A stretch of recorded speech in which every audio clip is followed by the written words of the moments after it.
And tonight, Davidson County court officials admit they made a very big mistake releasing a man who police say went on to kill his ex-girlfriend. They say none of the conditions for Bricen Rivers' release ever made it to the jail, so he was let out without any supervision. Hi, everyone. A lot to get to here at 6 o'clock. We're glad you're joining us. I'm Hunter Hoagland. And I'm Carrie Sharp. Now, just days later, Rivers became the prime suspect in Mississippi after his ex-girlfriend was killed. News Channel 5 investigative reporter Levi Ismail is following this case for us. What else are the courts saying about Rivers' release? Yeah, there are many agencies involved here, but the courts are among the first to acknowledge that much of the confusion began on their end. They say the judge's conditions for Rivers' release never made it to the sheriff's office, and this set off a series of events with deadly consequences. Lauren Johansson's father told the courts last year that if Bricen Rivers was released, Bricen would kill Lauren.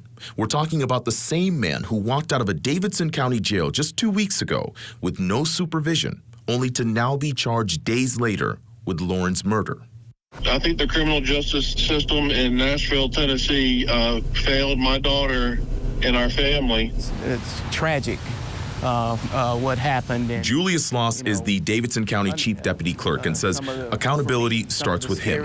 His office was in charge of sending this recognizance order to the jail, which should have included all the bond conditions before Rivers could be released. One of our employees didn't completely follow that process, which meant that the sheriff's office had no idea Rivers could only be released to Brooks Bonding Company between certain hours, or even more importantly, that Rivers had to be fitted for a GPS monitoring device immediately after his release.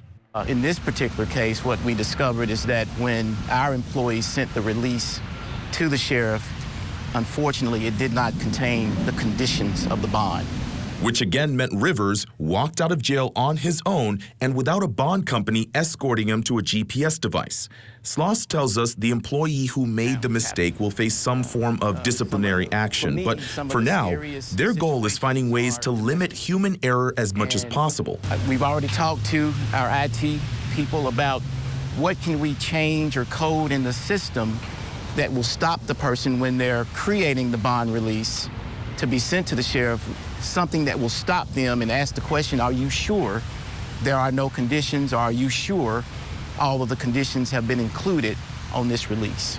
Brooks Bonding Company eventually had Rivers fitted for a GPS monitoring device from Freedom Monitoring that same day, but just one problem. Freedom Monitoring said they let Rivers leave for Mississippi because they, too, didn't get a copy of the order demanding he stay in Tennessee.